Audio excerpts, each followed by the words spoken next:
남은 시간 실존주의 배워보도록 하죠. 근대 합리성 전에 봤듯이 헤겔 합리성도 그렇지만 근대에서 합리성은 큰 폐해를 많이 가져옵니다. 모든 것들이 이성적으로 파악되었고 모든 것들을 객관화시키기 시작했습니다. 모든 물질들을 어떻게 분석하고 기계적으로 만드는 것이 익숙해졌죠. 그래서 드러난 현상 자체가 일단 인간성의 파괴라든가 기계와 대량 생산 이런 것들을 통해서 대중화되고 인간성이 말살되고 있는 상황입니다. 대중 속에 파묻혀서 기계처럼 일하는 사람들, 그게 현대의 시작이었죠. 현대의 모습, 초기 현대의 모습은 굉장히 암울했습니다. 전쟁은 전쟁도 많이 일어났고 1, 2차 세계대전 거기다가 서구가 산업화되면서 굉장히 비인간화되고 맞죠? 기계처럼 다뤄지기 시작하니까 사람들 인간성이 굉장히 많이 파괴됐다. 그래서 이러한 인간성을 다시 회복하기 위해서는 인간만의 독특한 특성과 개인성, 주관성을 보다 살려야 된다는 겁니다. 그래서 인간만의 특징인 독특성, 개인성, 주관성을 살리는 방안이 바로 이런 실존주의로 드러나게 되죠. 근데 왜 실존인가? 실존이라는 말은 원래 본질이라는 말의 반대입니다. 즉 인간이라는 것이 있으면 인간의 본질, 어떤 인간의 본질적인 개념이 있고 아니면 그 반대에 뭐 있습니까? 그렇죠? 내가 있다는 거죠. 그래서 존재에서 특징이 이게 존재라는 것이 있으면 존재라는 것이 존재를 보편화시키고 추상화시키면 그건 본질이 되고 그렇지, 이데아죠. 반면 우리 현실에 있는 것은 뭡니까? 그것은 개체죠. 이 개체가 있는 방식을 뭐라 하냐? 실존한다고 봅니다. 실존. 그래서 나라는 존재는 인간이 일반 있는 것이 아니라 나라는 사람이 실제 있는 거죠. 예. 우리가 볼 수 있는 것은 실존입니다. 솔직히 사람들은 지금까지 이것만 찾아왔다는 겁니다. 이것을 지목해온 것이 지난 서양의 역사라면 이제부터는 이것에 지목해야 된다는 거죠. 그래서 고대부터 근대까지 서양 인류 사상의 탐구 대상은 존재의 본질, 객관적 진리였습니다. 하지만 실제 존재하는 것은 늘 보지만 본질이 아니라 개체이며 객관이 아니라 주관입니다. 그래서 개체와 주관성에 주목을 두는 것이 바로 실존주의죠. 따라서 우구에 우리가 추구해야 될 가치라는 것도 추상적인 인간 일반, 보편이 아니라 보편적 윤리, 보편적 인간이 아니라 바로 나라는 실존, 개인이어야 되는 거죠. 우리가 추구해야 될 것은 보편이 아니라 바로 실존입니다. 그렇죠? 그래서 개체 혹은 개인 혹은 주관성이야말로 우리가 추구해야 될 가치라는 겁니다. 그래서 내가 얼마나 나다운가, 즉 얼마나 주체적인가가 인간성의 본질이라는 거죠.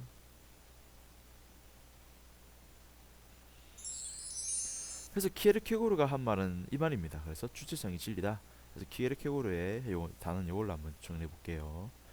그래서 이 키에르케고 볼 때는 인간의 인식이라는 것도 결국 객관적 진리라는 건 없습니다. 항상 주관적 인식에 불과하죠.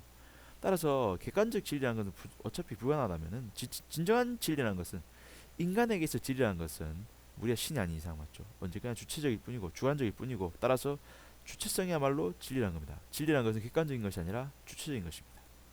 그리고 내 인생에서 주인공은 결국 오직 나라는 거죠. 그래서 내가 얼마나 나 자신에 충실하냐가 중요합니다. 그래서 일반적이고 보편적인 개념이라는 것은 갖다 버려야 된다는 겁니다. 신이 우리에게 문제를 냈다고 칩시다. 하지만 신이 낸 문제 우리가 알 수 있습니까? 답을 알 수 있냐고요. 분명히 객관적인 진리는 있겠죠. 답이겠지만 그래서 어차피 우리 인간은 쓸 수가 없는 존재입니다. 우리 인간은 불완전하기 때문이죠. 알잖아요. 우리 불완전한 존재인 거. 신이 우리에게 문제 냈을 때 이 문제는 풀 수 있는 문제가 아닙니다. 객관적 문제가 아니에요. 그래서 자세히 들어보니까 이 문제는 객관식 문제가 아니라 주관식 문제였습니다. 주관식 문제에 답이 있나요? 없습니다. 얼마나 나의 생각을 뚜렷하게 잘 표현하냐가 답이죠. 그게 답이죠. 얼마나 내가 주관적으로 쓰냐, 얼마나 나의 생각을 적느냐가 중요한 거지. 신이 무슨 생각 갖고 있는지 알 필요가 없는 겁니다. 우리 서양인이라는 건 어느 생각 보면 객관식 답, 객관식 정답을 찾기 위해서 노력한 삶인데 실제 우리에게 주어진 답이란 것은 주관성이죠. 따라서 주관성이야말로 정답입니다. 즉 주체성이 진리인 거죠. 어설픈 객관적 진리는 이제 버리고 정말 우리 인간다운 삶을 사는 것이 중요한 겁니다. 그래서 이 케르케고르는 특히나 헤겔을 싫어했기 때문에 헤겔 변증법부터 비판합니다. 헤겔의 변증법은 계속 더해갑니다. 주관 더하기 객관, 객관 더하기 객관, 객관 주관 계속 더해가는. 그래서 어느 정도 산만큼 쌓아가지고 이게 절대 정신이란 거죠. 예. 굉장히 양만 따지는 양적 변증법에 불과하다. 자기가 볼 때는 이러한 양적 변증법 문제가 있다는 겁니다. 그래서 실제 절대 정신에 오면은 이전에 합쳤던 것들이 다 들어있어요. 그 안에 다 들어있는 겁니다. 종합선물 세트예요. 맞죠? 뭘 샀는데 그 안에 다 들어있는 겁니다. 근데 다 들어있는 게 인간의 모습이 아니라는 거죠. 이건 답이 아닙니다. 무조건 다 한다고 이게 답은 아니라고. 이것도 답은 아닌 겁니다. 그 안에 보면 뭐 싸가지 먹는 다 넣는 거예요. 뭐 마치 여행 가방을 꾸리듯이 여행 가방에다가 집에 있는 살림살 다 넣으려고 하는 거죠. 이건 억지입니다. 억지. 답이 아니에요. 실제 이건 비버리고 만약에 우리가 주관이 있고 객관이 있으면 이 둘 다 객관이 아닙니다. 둘 다 주관일 뿐입니다. 우리가 알 수 있는 진리라는 것, 지식이라는 것은 주관 객관이 아니라 주관입니다. 결국 따라서 어느 것도 완벽하진 않아요. 그러면 두 개를 합쳐서 만든 것이 아니라 두 개 중에 한 개를 고른다는 거죠. 두 개 중에 한 개만 고른다는 겁니다. 정답은 아니죠. 여기까지. 그래서 어디까지나 우리의 이 변증법이라는 건 합치는 것이 아니라 선택이라는 겁니다. 그래서 무작정 다 하는 것이 아니라 주체적인 선택을 통해서 비약하는 새로운 단계로 넘어가는 완전히 새로운 단계로 넘어가는 변증법이야말로 참담 변증법이다. 그래서 케르케고르는 질적 변증법을 주장하게 되죠. 반면 헤겔의 변증법은 양적 변증법으로 치부하게 되는 겁니다. 그럴싸하네요.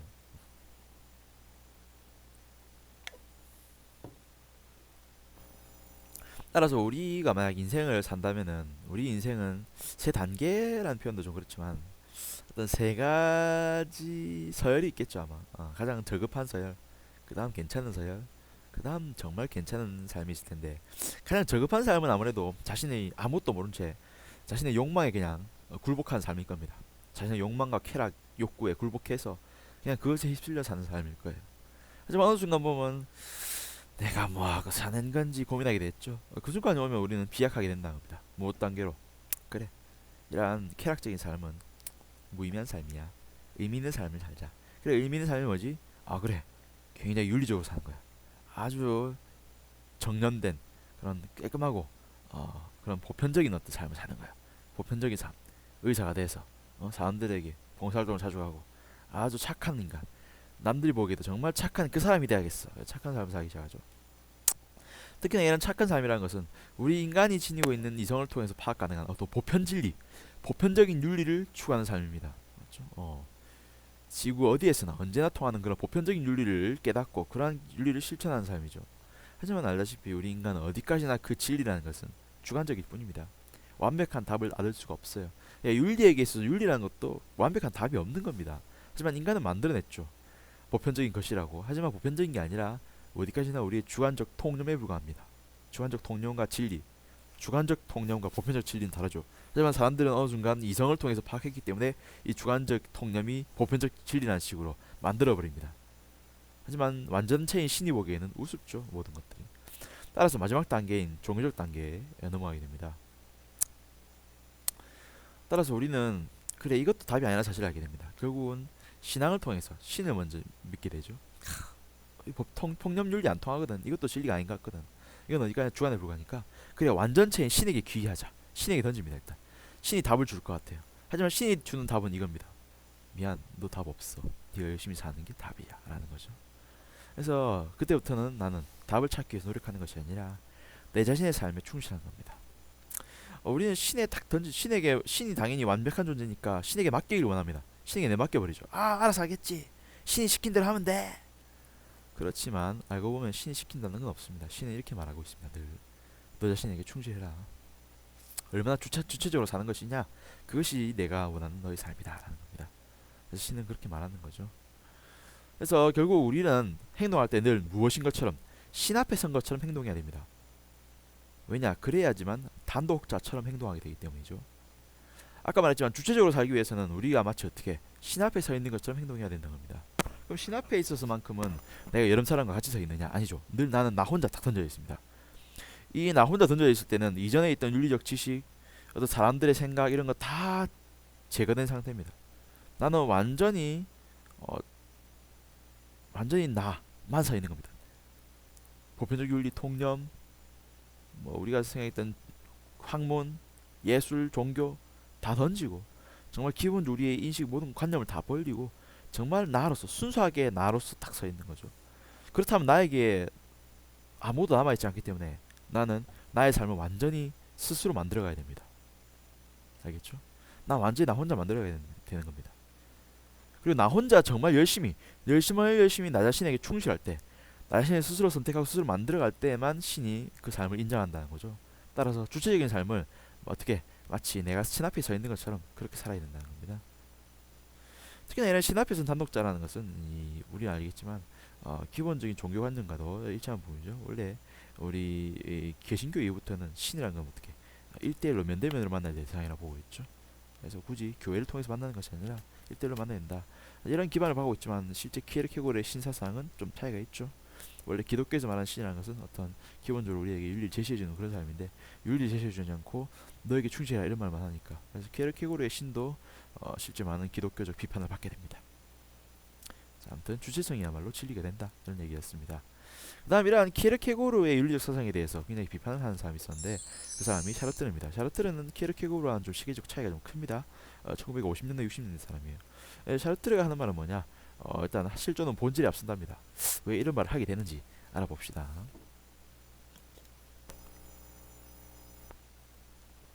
이 샤르트르는 스스로가 자신을 무신론적 실존주의라고 보고 있어요. 무신론적 실존주의, 즉 신이 없다는 겁니다. 실존주의에. 일단 샤르트르는 키에르케고르의 생각을 굉장히 비판합니다. 아니 실존주의라면서 아직까지 단독자가 아니네. 잘 들어보니까 단독자가 아닙니다. 아직 누구랑 같이 있어요. 내가 누구랑 같이 있습니까? 저 신이 있죠. 아직까지 신에게 기대 있는 나를 발견하게 됩니다. 그래서 마지막 정말 내가 단독자가 되기 위해서는 뭐가 돼야 됩니까? 신마저도 떼어내 버려야 되겠죠. 그래서 무신론적 실존주의입니다. 그래서 샤르트르는 말합니다. 실존주의는 반드시 휴머니즘이어야 한다. 휴머니즘이다. 휴머니즘, 인간 중심주의란 거죠. 그래서 실존주의는 반드시 신이 중심이 아니라 인간이 중심이 되야 된다는 겁니다. 그렇기 때문에 이 본질이란 것도 신이 만들어 놓은 것이 아니라 인간 스스로 만들어가야 된다는 거죠. 내가 주인공이니까, 나 혼자밖에 없으니까 신이란 것도 없어요.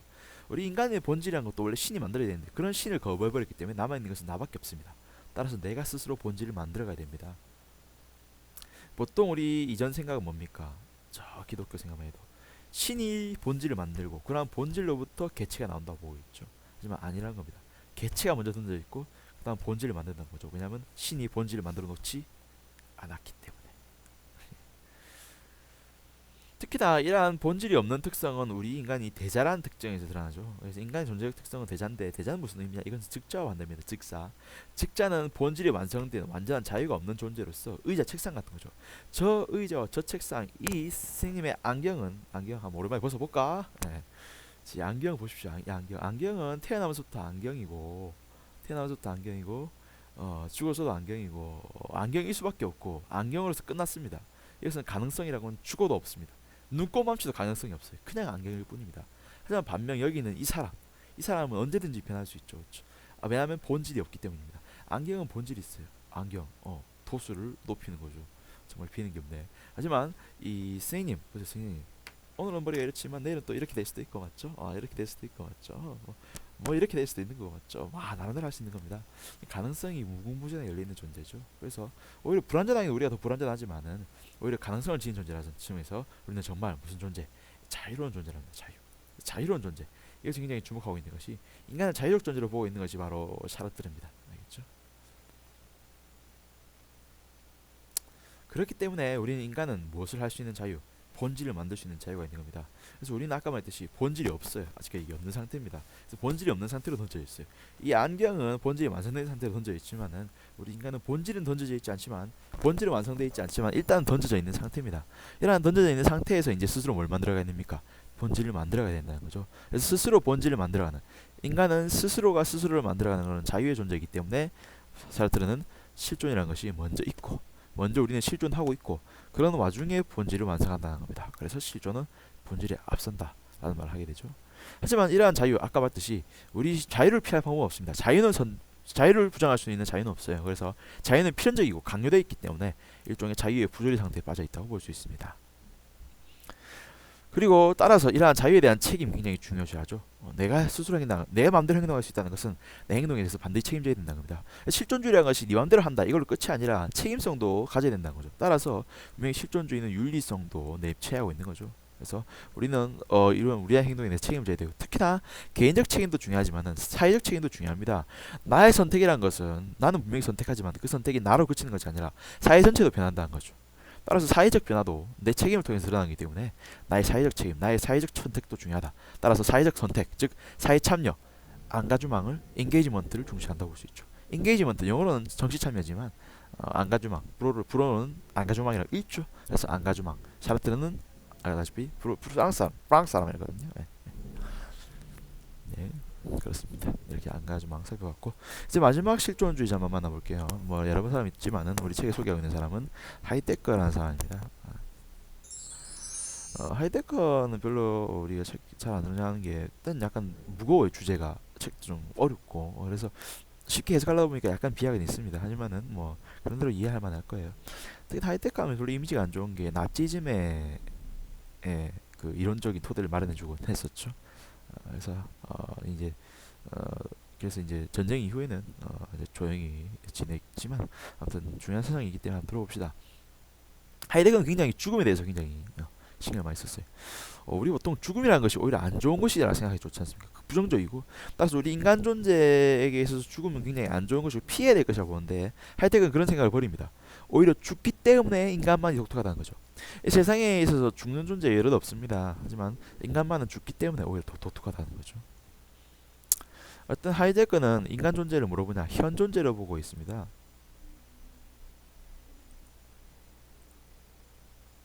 왜 안 지워지지? 잠시만요. 지워야 되는데 보기 현 존재다. 그래서 인간은 현, 지금 혹은 거기, 지금 여기, 지금 여기란 뜻입니다. 현 여기 나타나 있자. 여기 나타나 있다. 여기 나타나 있다는 거죠. 선생님 배경 보시면 알겠지만 선생님 배경 완전히 지울 수 있습니까? 선생님이 완전 실제 존재하지 않는 현실 속에서 제어돼 가지고 보편적인 모습으로 이렇게 추상화된 모습이 있을 수 있을까요? 그래서 우리의 공간성, 배경성을 완전 제시하고 제거하고 종현 일반이라는 건 없습니다. 종현은 언제나 그 장소, 그 상황 속의 종현이에요. 지금은 인강을 하는 종현, 아까는 밥 먹던 종현, 저 아까는 잠자던 종현. 어떤 상황 혹은 공간 속에 존재한다는 거죠. 그래서 늘 인간은 세계 내에 존재, 지금 여기에 존재입니다. 지금 여기 있기 때문에 이 세계 안에 펼쳐져 있는 존재고 따라서 세계와 상호 작용받는다는 거죠. 쌤님이 평소에는 맞죠? 집에서 놀 때는 맞죠? 이러고 놉니다. 맞죠? 맞죠? 응마로 하고 있다가 학교 오면 어떻게 됩니까? 학교 오면 쌤님이라는 탈을 쓰고 쌤님이라는 이 학교라는 공간에 맞춰서 나 자신을 바꾸죠. 그렇죠? 학교에 와서 말도 곱게 쓰고 맞죠? 성깔도 별로 안 부리고 맞죠? 한 번씩 부리지만 그리고 맞죠? 되도록이면 하기 싫은 일도 억지로 하고 그러죠. 그렇죠? 그것은 이 공간이 나에게 그렇게 얘기하고 있기 때문이고 난 그래서 그 공간과의 상호작용을 통해서 존재하기 때문에 결국 공간성을 배제하고 나는 있을 수 없다는 겁니다. 그래서 사람은 그때그때 다를 수밖에 없는 거죠. 그래서 그때그때 다른 게 바로 개인인 겁니다. 개인이라는 것은 늘 똑같을 수가 없어요. 보편적이고 일반화되고 통념적이고 개념화되고 추상화된 그런 개인이 없습니다. 늘 개체이고 순간순간 다른 그런 존재죠. 그게 바로 하이데거가 말하는 인간입니다. 하지만 그런 인간이 가지고 있는 가장 큰 특징은 뭐냐? 죽음이라는 특징입니다. 죽음. 인간은 죽을 수밖에 없어요. 그건 압니다. 하지만 이게 아주 큰 극단적 가능성이라 봅니다. 우리 인간 선생님이 변한다고 봅시다. 선생님이 얼마나 변할 수 있을까요? 뭐 머리를 더 기를 수도 있고 삭발할 수 있을 것이고 안경을 바꿀 수도 있고 안경 바꿔야 되는데 그러고 보니까 좀 지겹네. 아무튼 뭐 심지어 여러분들 뭐 발표 수업 시간에 얘기했듯이 뭐 트랜스젠더까지 나왔었죠. 하지만 그러한 가능성도 완전히 무시할 만큼 완벽한 가능성이 하나 있습니다. 그게 뭡니까? 죽음이라는 가능성입니다. 이 존재에 있어 가장 극단적인 반대는 다른 것이 아니라 바로 죽음이라는 가능성이죠. 있음의 반대는 없음이니까 존재의 가능성은 죽음이죠. 그래서 하이데거가 볼 때 죽음이라는 것은 오히려 존재가 가지는 가장 극단적인 가능성입니다. 하지만 인간은 특이하게도 이러한 죽음을 선구, 미리 내다보며 그러한 선구를 통해서 이 가능성을 오히려 받아들인다는 겁니다. 아, 내가 죽는구나. 죽어? 그렇다면 더욱더 달라져야지라는 거죠. 죽음 어차피 난 달라질 수밖에 없다면 지금부터 달라지는 겁니다. 자, 그 내용 한번 자세히 좀 들여다볼까요? 그래서 하이데거는 불안이라는 개념을 굉장히 중시합니다. 불안. 불안이라는 것은 우리 인간이 죽음을 느끼는 방식입니다.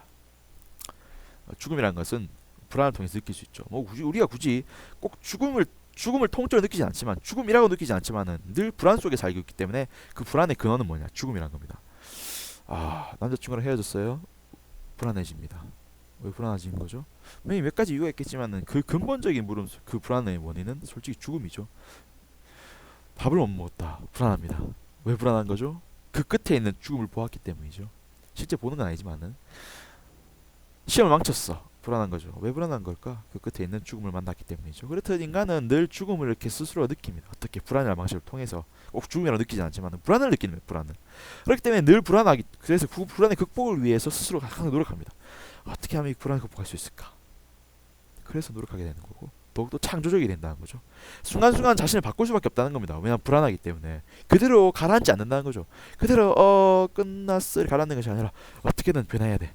변해야 돼, 변해야 돼, 변해야 돼 라는 것이 인간이라는 거죠. 그래서 이런 인간은 오히려 이러한 죽음에 대한 불안을 통해서 더욱더 자신을 내던지는 지금 이 상태로는 안 돼! 바꿔야 돼! 라고 던지는 그런 존재.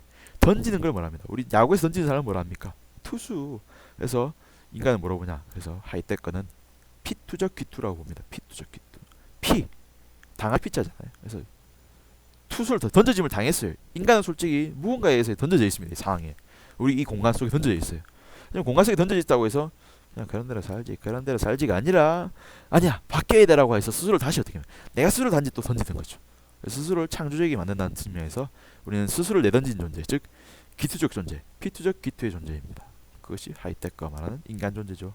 그래서 인간이 가지고 있는 존재의 특성을 알아봄으로써 우리 인간이 다른 존재와 달리 살아 숨쉬는 존재, 늘 선택하는 존재, 자유로운 존재, 가능성이 열린 존재라는 사실을 알게 되고 그걸 바탕으로 어떻게 보다 나은 삶을 추구한다는 거죠. 그래서 인간성이야말로 주체성이야말로 주관성이야말로 어떤 인간적인 삶의 본질이 아닌가. 그래서 주체성이 진리인 거죠. 이것이 그런 헤데거의 실존주의에 대해서 보았습니다. 실존주의 내용 샤르트르 하이데거 보자면 제가 보기에는 이 키에르케고르 샤르트르 하이데거에게 건질 내용이 몇 가지 있냐. 제가 보기엔 키에르케고르의 내용은 주체성이 진리라는 내용입니다. 주체성이야말로 진리지 인간의 객관성은 없다는 겁니다. 주관성이야말로 답이라는 거죠. 그리고 샤르트의 경우는 어떻습니까? 인간이 어떤 존재, 자유로운 존재라는 사실 굉장히 중요하죠. 하이테크의 경우는 어떻습니까? 그렇죠. 인간이라는 존재는 가능성을 지닌 존재라는 거죠. 가능성을 스스로 내던지는 그런 가능성의 존재. 이런 것들을 그래서 못해야 합니까? 중요시한다. 이러면 실존주의가 되겠죠. 그래서 인간이라는 것은 불완전하지만 오히려 주체적이고 자유로운 존재, 가능성을 지닌 존재라는 거. 그것이야말로 인간적인 삶이라는 거. 그래서 인간다움을 추구하는 것이야말로 실존주의가 표방하고 있는 겁니다. 그래서 이러한 인간다움은 현대가 가지고 있는 비인간성을 극복할 수 있는 중요한 계기가 될 수 있다는 거 여러분 잊지 마시기 바랍니다. 제 배꼽시계가 정말 정확하네요. 배고프네. 자, 문제 한번 풀어봅시다. 자, 실존이 본질보다 앞선다는 것은 무엇을 의미하는 것일까? 그냥 이거 나오죠. 이거 바로 샤르트르입니다. 자, 샤르트르에 대한 내용 굳이 샤르트르를 풀지 않아도 아마 보기 지문 내의 내용은 실존주의만으로 풀 수 있을 거예요. 여러분 수준에서 그렇게 어렵게 내지는 않을 것 같은데. 자, 기억 자신의 삶에서 주체적인 선택을 일단 간주하죠. 그렇죠? 그다음 니은 삶의 의미를 파악하기 위해 이성의 역할 아까 말했지만 이성의 역할 중요하지 않습니다. 그렇게 이게 인간의 본질이 선천적으로 규정될 수 없음을 강조하죠. 했듯이 본질은 정해져 있지 않다는 거. 늘 합리적 사고 이런 거 거부한다 그랬죠. 객관적 진리 거부합니다. 그렇죠? 그래서 늘 말했지만 주관적 체험과 우리의 감정 욕구 등에 충실하다. 현대 사람들 그런 특징을 갖고 있다라고 쇼펜하우어 시간에 배웠습니다. 그런 내용 떠올려 보시면 되겠죠. 답이 몇 번입니까? 2번이 되네요.